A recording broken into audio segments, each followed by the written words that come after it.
Okay, I'm here. I'm just clipping this up. I'm going to go and get changed in a minute. We're running late. Thank you, William. First letter tonight. We haven't had a chance to have a look. Can you see me? We're there. There we go.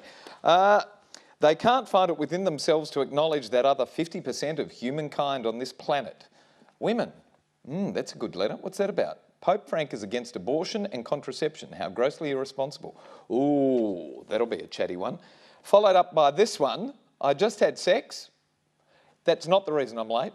Jizz in my pants, three-way, mother lover and dick in a box. They're actually the titles of songs that this lady is writing in to complain about right now. We've had Generation Sex, we've had Generation X, but now we've got Generation Sex. There you go, that's coming up. And the last letter tonight, William's walked off.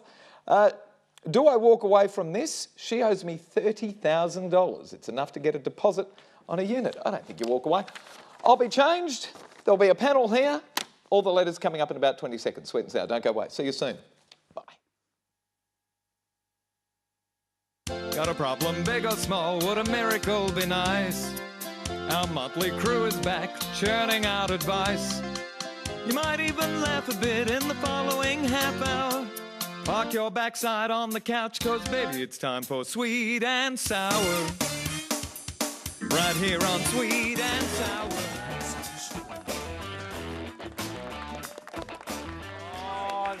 No good. We can't do that. Good evening, everyone. Welcome to Sweet and Sour. We've actually started the show now. I'm Gary Mitchell with you for the next half hour with a terrific lineup of panellists for your letters. First up tonight, you saw him last week. He's back. They're all back this week. Hello, Matty Fuller. G'day, mate. How you going? I'm all right, mate. How was your week off? Well, it wasn't really a week off. We were actually renovating the house at the minute. So I've been getting up at 5 a.m. in the morning, going to work, training clients all day, and then coming home and getting on the end of a shovel. Hang on. That's no big deal for you because you get up at 5 o'clock in the morning anyway, don't you? I do, but 15-hour days, and then, you know, you get home and we've taken out an 8 cubic metre bin, a 6 and a 4 all by hand through the house. You're doing the renos yourself? I do all the labouring part, yeah.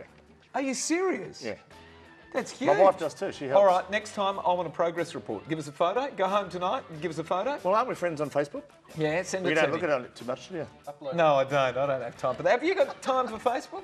Not really. I have a little look every now and then, but you know, Yeah. I do manage my husband's business Facebook page. We had that conversation last week. We did I it. That think. was such a quick week. Where did that time go? Oh, Seriously. welcome to life. The older you get, the quicker it goes. I know. Never mind. Did you do pump this week?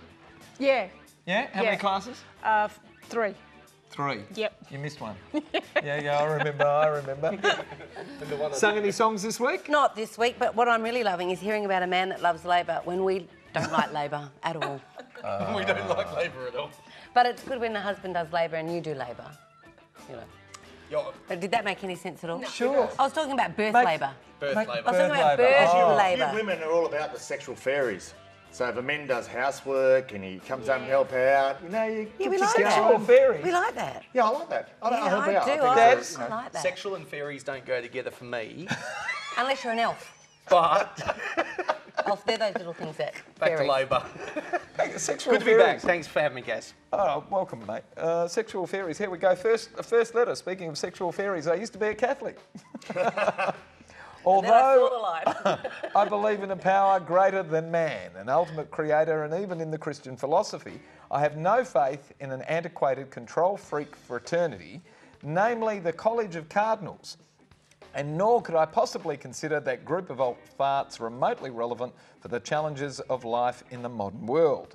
Here they sat, however, sitting to select exclusively from amongst their own closed group someone to be a progressive, helpful leader of the multitudes, the next pope. They can't find it within themselves to acknowledge that other 50% of humankind on this planet, women.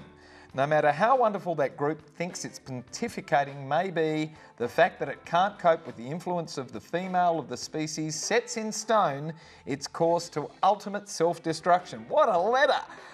And I've read that Pope Frank is against abortion and contraception. How grossly irresponsible of him. Well, I'll be on my own crusade from now, and that is to champion the cause of any progressive church or organisation that seeks to embrace and help all, not those institutions that are bigoted, sexist, and more concerned with maintaining traditions of male power and control. So tell me, panellists, how irrelevant, in your view, is the Catholic Church as an institution to the world now? Nola, you're first up. I'm first. Oh. Are you a Catholic? No, I don't believe in religion at any level, at all. Are you an atheist? I have a spiritual side, but I don't like religion at all. So you just cut the... You don't like organised religion? I don't like organised religion. I don't like anybody blaming it on wars and blah, blah, all the stuff. I don't like religion at all. I think of 3 words: irony, hypocrisy and pedophilia when I think of things like that. But, you know, not all of these organisations are evil, and most of them actually do a hell of a lot of good. They do. Is the Catholic Church, and I suppose a lot of other are they still relevant to the modern world? Remembering that, you know... I think once upon a time when powers used to control people because they weren't intelligent, they didn't go to school, they got told what to do, it worked for them. They're a business. Do you know, I just don't think there's any... Honestly, I know they help people sometimes because they get into a social world with it. There's something for them to believe in. It gives them hope. And I know it does all that good stuff. And people live longer. The people who go to church live longer than others. That's because God likes them. Do they need anything else? Daz, where are we? This lady's awfully bitter against that particular group simply because they don't acknowledge women, or they don't allow women in. And she says Pope Francis I, is against abortion and contraception. How grossly irresponsible. Look, one of the things you have to understand, Catherine, is that different types of organisations or structures work differently, and this is an what's called an ecclesiastical principality. They will always choose from in amongst their own group. We have civic principalities. We used to have monarchs, and they would always have the son who would always go. But this is just the way We've got rid of most of them. We're working on the last few. On the last few. But this is just the way it goes. And there is good things for religion out there. For example, in The Art of War, they'll say religion helps people desire to die for the country, and the politician allows the religion. The religion helps the people Die. For war, and so on and so on. I also would like to add this. When I was at university learning behavioural science and counselling, not deregulated, but a lot of psychotherapy and coaches and life coaches and counselling and stuff goes on freely, not being that kind of full-blown psychologist, provider number, insurance and everything like that. There's a lot of good that goes on in the community, and that part is worth sustaining. You know, there are a lot of people who offer charitable time and donation. Of course. You know, imagine being old people and not having any religious people to come and visit you. You know? But wouldn't it be nice if it wasn't all under that religious blanket? Well, hang on. There are Doesn't have to billions be. of people who are committed Catholics, and They I should don't be think committed. They should be committed. That's what they should be. they I'm presume that joking. they are all good Each to people his own. themselves, etc. Good institution, Look, I don't relevant to those billions of followers for a start. Well, I'm not going to bash the Catholic Church, but personally, I could not support or lend my support or condone any religion, organisation, group, whatever, who doesn't support equality between the sexes. It's ridiculous. This is, it can't continue, and I don't see why we couldn't have a female pope. I think we'd do a bloody good job at it. Hang on, she's got to get into the College of Cardinals Would first. she be called a pip or a pope? Would she be a pip or a pope? A popess, whatever. Should It's be never a going to mama. happen. You've got a papa, should be a mama. This religion is they have to change. They've got to move forward. They've got to move with the times. It is going to self-destruct. Implode. It is. It's just going to implode. Irrelevant. There is so much stuff that's irrelevant. They need Matt, to get last over word? Hail themselves. Marys for you. You shouldn't say that. Yeah, well, look, I'm not religious one bit, Catherine, but I think you do have to, in this day and age, believe in something. But I will leave you with this. I wonder where the saying cardinal sin comes from. Oh, he used to be an archbishop in the Philippines. Do you remember that? Cardinal? Never mind. We're talking about A Dick in a Box when we come back. Oh. That's the title of just one song that's on the charts now. I like that song. This lady's writing to us about Generation Sex when we come back. More of Sweet and Sour. Don't go away. I was very strong then, but I thought I'd be strong.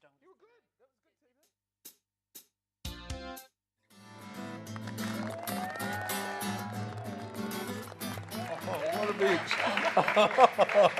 Welcome back to Sweet and Sour. And if you'd like to send us a letter, send it to the address that's appearing on your screen right now, which is letters@sweetandsour.net.au, and it'll land right here. And every letter that we do decide to discuss on the panel, we're going to send the letter writer to the movies, courtesy of the lovely, gorgeous, fantastic, very generous Natalie O'Shea, who used to be Natalie Cameron. And the movie she's sending us to this week is I Give It a Year, and Nola's seen it. I've seen it. You told us last week good. you'd seen it. Yeah. It's good? It's good. It's good. You didn't catch up during the week on that movie? No. No, nobody else did? No. Matt didn't? Darryl didn't? See, that's see what it. they're going to do It's not great. It's It's good. Oh, don't say it's not great. We want everybody to go out and see it. Oh, it's great. Hello, panel. I was feeling pretty nostalgic the other day listening to some fantastic music of the 60s, 70s, 80s and 90s. It was a total joy. My son walked in, rolled his eyes, and no matter what I said, he couldn't appreciate any of the melodies or words, even though most of those were classics. A little later in the week, he asked me to load up his debit card so he could buy some songs on iTunes, which I did. The following day, I asked him if I could listen to his choice of music. Well, among other titles, there was I Just Had Sex, Jizz in My Pants, Three-Way, Mother Lover and Dick in a Box. My goodness, we had Generation X listening to classic music. Now we have Generation Sex listening to sex, sex, sex. When did this happen? Are we so busy that we forgot to supervise our kids, the airwaves, etc.?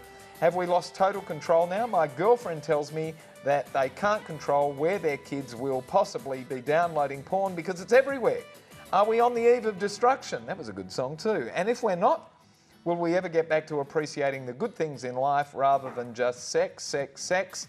Amy of Penrith, New South Wales writes to us. Matt, you're first. Well, Amy, I think like kids at an early age can be conditioned. So I think, as my wife and I do, we've introduced our children to all types of music, and definitely from the, around the 80s and 90s. But the little fella, he likes his own type of music. But I don't know about this sex, sex, sex. I think that's been going on forever and a day. But I think kids can learn, as I said, if they're conditioned to listen to good quality music and to be taught, and appreciate, they'll find their own feet, but they'll also appreciate what mum and dad listen to as well. Like I know I was brought up with country music, and I love the lyrics and the way that people talk about their lives and everything and the stories. Got any Keith Urban albums at home? Well, no, now you don't need them, do you? Because, you've got Foxtel at home and everybody's watching the music off that. But I just don't get some of the songs where, they come from a very dark headspace to write music these days, a lot of people. And, all about emotion and different experiences. But with your own kids, I think, as I said, you can condition them to listen to and appreciate different things. Yeah, she hasn't spent any time with her kids, I think. Your kids? Well, They my share kids- any musical taste with you? Yeah, a little bit. I'm a bit of a dag with my music choice. Me too, I love being a But dad. I like some of the modern music, as my mum would say, the top of the hit parade. We had some pretty racy lyrics though. The on. words to Grease Lightning, the chicks will cream and all of that. A bit naughty. Uh-huh. And what's her name? Olivia Newton-John getting physical, talking horizontally. So, It wasn't jizz in no, my I know, pants though, but was you it? know what? I know Three-way. these songs are not serious. They are total piss takes. They're not written. They're written to How do you show know that? because they are. They are. They're not. But do you know, we actually, tonight, one of the floor guys come up and played one of their songs for us. Yeah. Dick He in had a- it downloaded on in his the box. phone. Dick in a box. I saw Justin Timberlake sing on at Saturday Night Live, and he sent it up. It's funny. It's just funny. Does he sing that song? No, I don't think so. But he was on that. And as far as He the should kids know about downloading- Dick in a box. Oh, now stop it! Don't you speak like that about my Justin. I like chicken. Oh. Porn, you just have to you have to supervise your kids. Yeah. They can't download it everywhere. They've got to get on the computer and download it, and you shouldn't be letting them do it if they're too young. Daz, what music are your kids are listening to? Well, I agree with Maddie as well. You really need to take music quite seriously because it's such an astoundingly good thing for your children, whether it be for their brain or poetry or getting, having an emotional relief for good and bad emotions. There's so many good things, and it's proven that music's wonderful. I will also agree that it's a bit relative as well because we're in the information age now, and since, technology is moving and growing, they're going to try and cater music to the largest number of dumbest people. And when I say that, I mean just the beat. If I turn around to somebody and said, oh, look, can you give us a chord progression in C sharp augmented, or can you give me some phrasing in D Phrygian scale, it's not relevant to somebody who doesn't understand those parts about music. But, if you do, God bless you.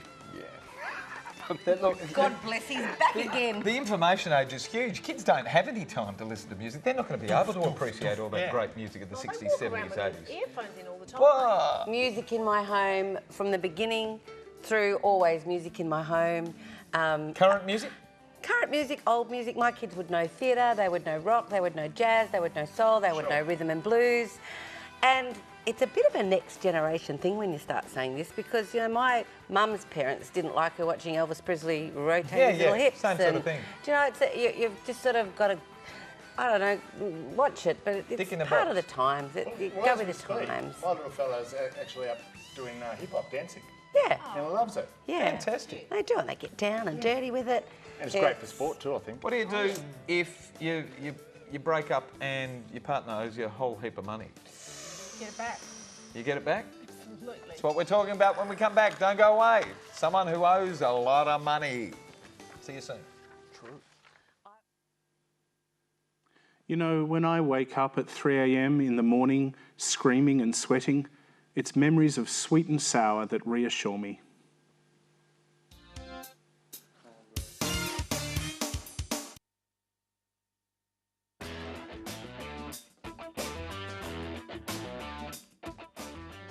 Not generous. You have to lend your girlfriend Welcome back money to Sweet and Sour. If you'd like to give us a like on Facebook, just type in facebook.com/sweet and sour, and there's a little space there where you can go tick.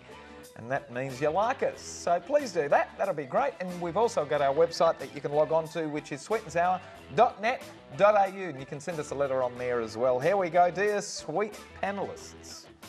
Sweet. Andy writes, my girlfriend of 3 years packed up and left, which, believe it or not, was a good thing for both of us. Neither of us is traumatised by the breakup, and we're still in the process of finding things that belong to one another and handing them back. I always had a rule that worked well to ensure a minimising of emotional baggage, and that is any and all furniture and other merchandise we purchased stayed with them, and they could also have anything else they asked for. That way, there are never any residual ownership animosities attached to the separation. The other rule similarly involved money, and that is to forget any money owed to me by a girlfriend at the time of the breakup. And at the time, she owed me for various things about $900, and I'm happy to say goodbye to that amount. But she also owes me $30,000 for several things that were large purchases of hers, notably a car and a trip to Europe with her girlfriends. Do I walk away from this as well? It's $30,000, enough to get me a deposit on a unit, which is what I was saving for. What do I do here? As I said, Andy from the Docklands in Victoria. Jules? Do you walk? It's a big amount. It is a big amount. $30,000. He's not- saying goodbye to the small stuff. Oh, yeah, $900. Yeah. He's also a bloody mug for doing Well, it. you know, it was nice that you had a nice mutual breakup and everything's really nice. And $30,000 is a lot of money. Maybe you should just speak to her and say, do you think that it's a fair thing? Like, have a conversation. If you sense there's any resentment and she doesn't want to give it back to you, maybe she thinks that it was a gift, I don't know, whatever, maybe it was, maybe it wasn't, then is it really worth going into that territory where it's not going to be so nice and it's just going to be a big sort of thing weighing on your mind, and it's going to grow into this ugly thing, and then what was a fairly kind No of question. It will be amicable ugly. breakup will be kind of nasty. And is it worth it? Is I it don't worth know. it for you? Oh, God. Yeah. Well, she might go and do it again as well. Maddie, what do you do here? Well, Andy, you've absolutely got dickhead written all over you, I reckon. But fair income. Look, if your girlfriend's borrowing money off you to go on a holiday, should she really be going in the first place? And secondly, if you're So buying, she can come back with another boyfriend. if you're buying a girl a car and you've only just met her and gone out for a couple of years, maybe you should have thought about putting the car in your name. Just a bit of safeguard. I think you need to speak to someone about trying to recoup your money, but as Julie said, I just don't think this girl's got any morals, and I don't think you're going to see your money and you want to write it off because you're not getting it back. What are the rules in a breakup? Do you split everything 50-50? Do you just walk away and go, what do you do? Any rules? Well, I don't know. I think it depends on how long you've been together, the kids involved and all that. But I think when it comes to boyfriend and girlfriend, I think it's just you've got to cut your losses and walk away. $30,000. He hasn't been very clear as to whether he gave her that money if she's gone and said, oh, Andy, I really want to go on this trip with my friends and I can't afford it. And he's gone, I can help you out. And, you know, and that's a kind of a gift. Does it make a difference? Is he going to get it back? I think he's got it. I think Julie's right. You've got to go and pose the question, ask her, you know, even if he gets half back, even if he gets $5,000 she back. holds all the cards. She's going to go... She's not going to give it back, but she might. She might be really Hang nice. on, she didn't have enough money back then. What makes him think she's going to... She could say, have He's my a car. mug. Have my car, she might say that. Have the car. Have the car. I'll take the trip and I won't owe you any you're money. wasting your time. Oh, yeah, he probably is. But, you know, you've got to think good things because... God So knows you what pay for the car and then you expect paid for the him car to pay and for the the trip. stamp duty to get it back. How bizarre. Daz, It's gone. It's over. Yeah, Andy, it's a bit sad like that. I'm kind of with Maddie on this one. Do you know where cars and trips normally go or come from? From banks, mate. From banks. You just got reduced to a bank. What's your interest rate? I hope it's something good because I don't think you're going to get your money back. Do your best. But yeah, I think if she knew that your rule was to forget any money that's owed in the situation, I would probably did. Played a good hand, I would, hasn't she? if I were you, Hand. I'd she did. Yeah, Played well. Put forward a good effort and do your best, mate. But look, breakups are never nice. What do you do? Yeah, this world seems to be a nice breakup at this point. No wonder she's being nice to you, mate. Yeah, bloody hell. You've given her a trip, a car. 30 grand. You've forgotten about... And at the time, she owed me for various things about $900. Forget about all the other little things that went on for the last 3 years. You're a bit of a mug, Andy. I think you're going to cop that in a serial fashion. But I don't think there's much you can do about it. But He should win something, shouldn't he, Gaz? Should we give him a pair of give him the limited edition glasses. sunnies? Give him the Give him the glasses. glasses. Oh, they all feel sorry for you. Except for Maddie in the corner. Andy. There's no point giving him a fuel voucher because he hasn't got a car to use it. He might have bought 2 cars. Glasses are coming And your don't way. give the glasses to your next girlfriend. What if he does that? Get some balls. We've got to go. Maddie, nice to have you on the show, sir. Great to be back as always. All right, say hello to the gorgeous Nate. I will. And the kids. How old are the kids? 7 and 5. Oh, geez, that went quick. Has gone quick. How old are your kids? 20 and 23. Wow. I know. How quick was that? You don't look that old though. Like that. Oh, thank you. I'll give you 15 minutes to Yeah. stop And, that. and you should see her in a hoofer outfit. She's pretty good too. Good to have you back, mate. Yeah, thanks. 4 episodes of Pump this week coming up. Hopefully, yeah. Around, no, it's Easter, so We'll check. I don't know. So what? Too many chocolates and you go, Yeah. no, I'm not doing it. Whatever. Are you hoofing or dancing No. or? Oh, he's never going to get that right. You're never going to get it right. No. That's the hoofer. That's the singer, right? Thank you. All right. Yes, that's All right. right. Even Great though to be back. Even though you all go out together and get We pissed do. with one another. Yeah, no, well, we shouldn't, should we? Well, why not? It's nothing wrong with Shouldn't that. do that. Nice to see you, mate. Lovely to see you. Daz, Thanks for having me, mate. that's all right, mate. But no book coming out soon. No new books. No, I just got the other one done. Barely a year old. Okay, Barely a year old. Fair enough. 1 year. Come on, I'm you've still got in to the process keep of writing. marketing. Keep writing. Thank all of our wonderful panellists. Thank our Thanks, terrific crew, and thanks for having us at home tonight, Australia. Good night, everyone. Good Bye-bye. Bye. Da da da da da da da da da da da. Da.